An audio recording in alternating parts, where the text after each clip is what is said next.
stuff. So I took the research to this. Took a very journalistic approach. Okay. And I must have watched maybe 10 or 11 interviews. Oh my gosh. I was like, my goal is to never repeat a question that you've had before. So Love that. Love that. let's see how we go. Yeah. But cool, am I good to? Oh yeah, okay, perfect. So we're gonna start easy, Alice. Okay. Because I saw you're a Pokemon fan. Yeah. And I saw that you started with red. I think I started with yellow. However, I immediately thought, whose would every of the main characters cast? Who would be their go-to Pokemon of the initial 150? Yeah. And I have my theories. Okay. But I would love to hear who you my think. So if we gosh. started with Nick. Yeah. From the 150 only, whose would Nick's? Well, Nick, Pokemon? maybe something like Growlithe, like a dog-themed Pokemon makes a lot of sense. Okay. Golden Retriever vibes. Yeah. Charlie, who would Charlie like as a Pokemon? I can see Charlie with like Charmander, one of the classics. Okay, so with that'd be these two, cute. I said Nick for Charmander, Ah. and I said Charlie for Squirtle. Oh, So I was like, I can see that's that. such a match. Yeah. Water and fire. Yeah. And then Tao, who do you think? Tao. I mean, Tao with like Raticate or something. Okay. It's like a little bit like, Fiery. Yeah, fiery. Yeah. Yeah, for sure. And then I've got L. Something majestic like Ninetales. Oh, I went for Moltres. Oh, yeah. Wow. Like majestic okay. vibes. Yeah. I can see that. And then Tara. Tara, I think she'd love the cute Pokemon. So like Jigglypuff, Clefairy. I can see that being her vibe. Okay, I had Imogen down for Jigglypuff. But I love that we're in the same Pokemon, like just different characters. Darcy. Who? It's got to be like Mr. Mime or something crazy. Like Goofy. Yeah. Okay, perfect. I said Sandslash for Darcy. I was like, ooh, yeah, I like that. Okay. Feist in there. Yeah. Isaac. Oh, Isaac, something like that matches his chill vibe. Some reason I'm thinking Gloom. I love Gloom. Gloom is my favourite Pokemon, actually. Really? Yeah, of the Okay. initial 150, Gloom Yeah. is my favourite. That's an interesting choice. And I don't know what, I like that Gloom's a very chill Pokemon. Yeah. And there's potential. Okay. It's going to blossom soon, but just on the but not cusp quite. of it. Yeah. I said for Isaac, I said Farfetch'd. Yeah. Seems very smart. Yeah. Bookish. Yeah. And I was like, That's okay, Farfetch'd is a vibe. for sure. And I've got two more, so Tori. Tori. Who would Tori go for? Oh my gosh. Don't know. Maybe like a ghost Pokemon, so Ooh. Haunter I or was thinking something like Ghastly. that. Yeah. Okay, and then Imogen. Well, I mean, you're right. She would also go for a Jigglypuff. Those vibes, Yeah, I think so. Love it. Okay, perfect. Did I miss anyone? I don't think I missed anyone from the main cast. No, I think those are the mains. And whose would yours be? Well, my favourite Pokemon is Raichu. Oh, okay. Is Raichu in the initial 150? Yeah. Right? Yeah. Okay, cool. Yeah. Cool. I think, mine is Gloom. So I would be a unique Isaac. choice. I think I relate to Isaac as well a lot. Okay, I love that. I love that we started there. Okay, so I want to talk about. I'm a writer as well. I'm an aspiring author. So a lot of the stuff that I want to talk about with you is like your creative process and how things started, where things are now, and then plans for the future as well. You clearly have a love for comics, and I want to know why you didn't start with a comic. Why you went for prose first? Is that something that you felt that was your calling, or you thought that was just an easy access into the market? What did you think in that? Well, I mean, I had never made a full-length comic before. To make a comic is quite a big undertaking. Whereas with prose, you just have words. You just need. You just write. It's actually sort of physically quite a lot easier. Whereas I think at that time, when I was writing Solitaire, I don't think I felt quite confident enough in my artistic abilities to start a comic immediately. it took a little bit longer for me to feel ready to embark on that. Yeah, and because you didn't study drawing, right? You didn't study illustration. No, I mean, I so- did art GCSE and A-level. GCSE, and that was the but that was closest it. to it. Okay. Yeah. Yeah, that's a huge undertaking to start with a webcomic straight away. So I Yeah. guess Solitaire is like an easier route. I mean, for prose. easier. I don't know if it's easy, but it's different. Yeah. And it's sort of more There's one- accessible, yeah. in that you don't need necessarily like a physical skill to do it, I guess. Yeah. Okay, super interesting. And I'm also curious because I saw a lot of people coming back to Solitaire after discovering Nick and Charlie through Heartstopper and saying, oh, Nick and Charlie wouldn't do this or whatever. So I would love to know how fleshed out Nick and Charlie were in your mind in Solitaire. How much thought had you given to them then? Did you know then, oh, they could have their own standalone, or it was only something that you developed after you'd published Solitaire? It was definitely after that, Yeah. those ideas started to come. In Solitaire, Nick and Charlie are very much supporting characters. Like, we know that they're in a relationship, in this very loving, beautiful, supportive relationship, but we don't know why they got together, or like how they got together, or why they have become such an incredible couple at such a young age. And Yeah. I think that's the thing that like really fascinated me about them after I finished writing Solitaire, and I was like, wait, there's actually a good story there, and Cool. I kind of want to tell it. So Cool. Perfect. Yes, I know some authors, they have the entire backstory planned out of every character, or sometimes there will just be a character that comes in and you think, okay, literally a very, very supportive character. Yeah. Wouldn't have their own standalone, but here we are. here we are. Volume 6 Yeah, of I this know. supporting characters. Yeah. Okay, and so you, for the first volume of Heartstopper, you were adamant to go down well, not adamant, but you went down the self-published route because you were told, we're not sure if there's a gap in the market for what you want to create. And outside of the crowdfunding campaign, what made you realize that, hey, Heartstopper has legs here, I think it will be really successful? Well, I mean, hard to say, because the crowdfunding campaign really was the main thing. Yeah. That I think woke me up and woke a lot of other people up to like how popular Heartstopper was and Yeah. how many people were interested in this kind of book. And it kind of just, like that kind of triggered everything. Like Yeah. that Kickstarter campaign was the start of everything. So before was that, to were you come. still quite unsure if Yeah, would go, if it would fly? definitely. Yeah. Yeah, I mean, even at that time, it didn't have anywhere near the level of popularity that it does now, for Yeah. example. So it was difficult to say how well the campaign would do. Yeah. It totally took me by surprise that Yeah, it it's did so crazy. well. Yeah, I mean, it's incredible. So congrats on it. So I want to get into your creative process and how your mind works. I'm very curious about this. And one thing that I would like us to focus on is you speak about, for anyone looking to start a graphic novel, to find their style, right? And to find something that is comfortable with them.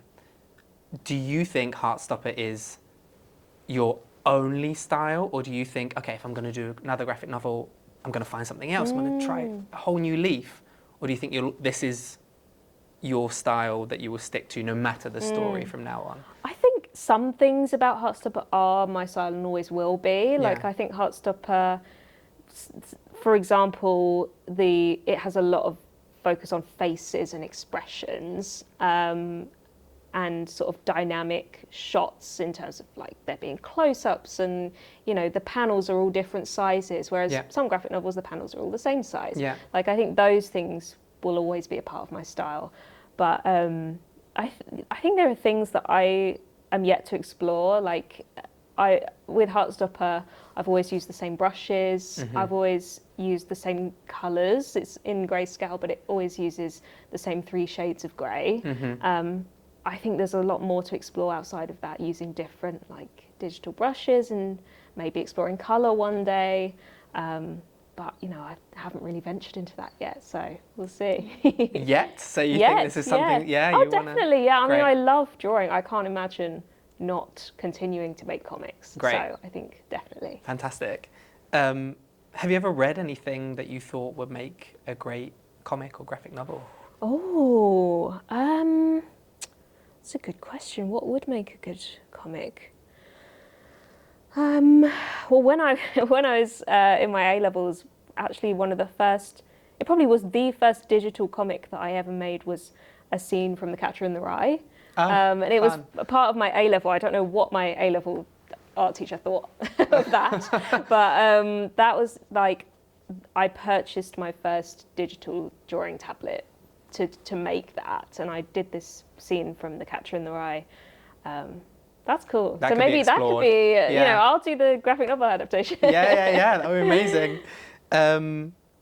I watched an interview that you did with Jack Edwards, 2020, I think it was, or something like that. For a long time ago. Yeah, half a decade ago, so it's crazy. And you talk about, and almost insist on, hey, all my characters are fictional, and I know with Loveless, people were saying, hey, is Georgia like closer to you, and these sorts of things. So what? And you said all my characters are fictional. I plucked them out of my head. Where does this inspiration come from? Like, who does inspire you? If you're not writing your friends or family into your books, where do you suck this information from and this inspo from? It's a difficult question because I think it comes from everywhere, honestly. Like, you know, there are little bits of me in my characters, and then there are little bits of people I know in certain characters, but there's also books that I've read and films that I've watched and games that I've played. You know, like inspiration really just comes from everywhere and then creates something new. Like, yes, none of my characters are based on anyone real, but like I think everything that I write has elements of like the world that I know and the life that I've experienced in. Do you have like an inspo bucket, like a notes tab that you say, oh, I love how that person's done this, I'm going to use that one day, or it just is stored back here? Like I definitely did when I was writing new stories and characters. Not something that I've done for quite a long time now, but when I would plan a novel, that is something that I would have. It's just like a brainstorm document where I just chuck anything in there that I found interesting. I do the same. I have a notes app, and even if someone has like a nervous tick or something, I'm like, that's so unique, I'm gonna use that one day, because I can't think of that myself. This is more of a personal question from my perspective, and I'm curious if you've ever been there. Was there ever a moment where you feel like you lost your joy or your spark in what you do? And if so, how did you get it back? Well, with Heartstopper, no. Wow. Like, I think that's something that I'm extremely grateful for. That's incredible. I've never really gotten to the point with Heartstopper where I'm like, oh God, I wish it was done. Like, I wish I didn't have to do this anymore. Like, I've never felt like that, which is really special to have that thing in my life. But I certainly felt that way with my last prose novel, Loveless. Really? I was so burnt out when I was writing that book. And it took me so long to write it. I think at one point I got like 60,000 words in, and then I had to start again because I just didn't like what I was doing. And then when it came out, I think I couldn't quite celebrate what I'd done, because I'd just been in this place the whole time while writing it. I think that was just a product of like so much was going on at that time, and I'd been writing to deadlines for many years at that point, and then I also had Heartstopper was kind of getting really big, and I was like starting to work on the TV show, and just everything was kind of piling up, and it sort of culminated in Loveless, like me really struggling to write Loveless. And like I'm really proud of that novel now, and it's, you know, I'm really proud of how it's helped a lot of people, but I still to this day I do struggle a little bit to look back on it because of how difficult it was to write. And that, I think that took you like 2 or 3 years to write that one. So that's by far the longest anything's ever taken. And do you think that's because it was exploring certain topics that were super sensitive to you, or like super close to home? Definitely part of it. I think like I wanted to tackle asexuality in a really honest way, and that was a really difficult thing to figure out how to do that, and I couldn't figure out the plot for the life of me. Like I had these issues that I wanted to explore, but I just couldn't figure out what actually happened in that book. I got there in the end, but like I really struggled with that more than I've ever struggled with plotting a book before. But yeah, I got there in the end, and it Yeah. turned out okay. So Yeah. you know, I mean, one of my questions later on is about that process for you in exploring your own asexuality and the characters within that book. And I don't know, maybe if that's closer to home to you, do you feel like that was, do you feel more obliged to do it justice, or you feel like, hey, I'm really conscious of the impact that my work has now on young people, and is there more definitely. of an obligation At that there? time, I think that was sort of the peak for me in being really anxious about how my work was being received, and Yeah. like making sure that I did good representation, Yeah. which is important. You know, you don't want to misrepresent people's experiences, but I think I was so concerned about it at that point. In Heartstopper as well, you know, this was sort of something that I was feeling across all of my work, that sometimes I would let those voices kind of override what I actually wanted to write. And that's something that I've had to learn over the years, particularly with Heartstopper, is to just like prioritize my own view and my own feelings about what I want the story to be. Because you can't please everyone, and you can't represent every single experience in the world because everyone's so different. So. Yeah, totally. You've got to write. They always say write what you know, but I mean, there's only so much we all know, and you want to give as broad a representation as possible. So you have to write what you don't as well. Yeah. Another personal question, I guess, for me, but something that I struggle with writing YA. Yeah. How do you not sound like a millennial? And do you have a focus group? Like, how does this work here? Because I think I sound like a millennial so bad at some points. I don't know how much of a millennial I sound like. I feel like I'm maybe a bit blind to it.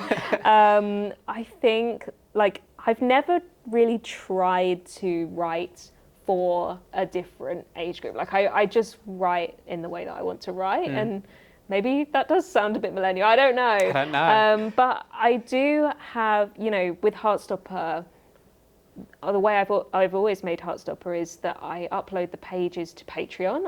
I've had a Patreon since 2017. Yeah. And every time I finish a page, I put it on Patreon, and then I've got a lot of readers who read it there, who give immediate feedback. So if I have written something that's just like ridiculous, or you know, that people find confusing, I just get that immediate feedback and I can like make changes. So that is kind of the helpful thing about doing it in a serialized way. Definitely. I think also as we get older, it's going to be harder for us. Like all this new lingo's coming up, and these inside jokes of these generations. Like, I can't keep up. No.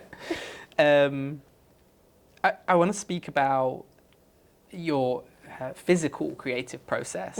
And you say it takes you about 3 to 4 hours a day to do a page of the comic. And that's a very much like sit up straight, a practice, look after my body. What else do you need to do to prepare to have a creative day in that sense? Like physically, what does your morning routine look like? Is there coffees you drink or playlists that you listen to? How do you look after yourself in that respect? I mean, I don't have a very strict routine. Like I never have. I actually find it much better for me to just sort of do what I want and like, you know, wake up when I wake up and sort of, you know, do things when I want to do them. But in an ideal day, you know, I'll get up and have breakfast and get dressed and such. And the first thing I do after that will be to draw my Heartstopper page. And that, it like really sets me up for the day because it's just so easy and sort of peaceful for me to do. It's not like, you know, when I'm writing, I have to sort of sit down and really focus. It's like, okay, time to write. Like I have to lock in. But like with Heartstopper, it feels so natural to me. You know, drawing is so soothing to me. It just sort of flows and I don't have to stress too much and it doesn't cause me any stress. I need to have a drink. Like I like to be hydrated. Is there a drink of choice that you always go for? Or usually, I mean, water. I'm a big water drinker. So I need my glass of water. And then I like to have something in the background, whether that's like music or a podcast or like a little YouTube video, something that I don't need to pay much attention to. It's just like in the background, keeping me company while I'm drawing. And that's pretty much it. Yeah. So it's always more or less a morning activity If for you I've as not well. got anything on that day, Yeah. it will be in the morning because like I said, it's so easy and it just sort of makes it sort of gets it done. Like it makes me feel productive and yeah. So what's eating up the mornings now?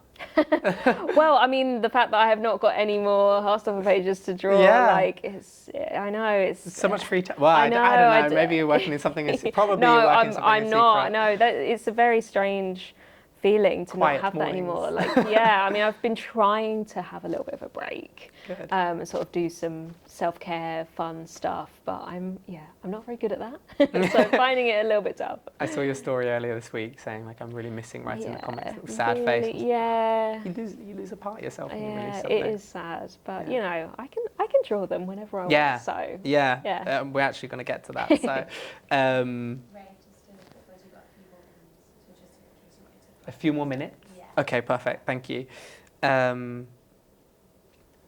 So, there are a couple of questions that I had for Netflix, but I'm thinking about time. Yeah. So I'm gonna skip them because Sure. I want to give you something. Okay.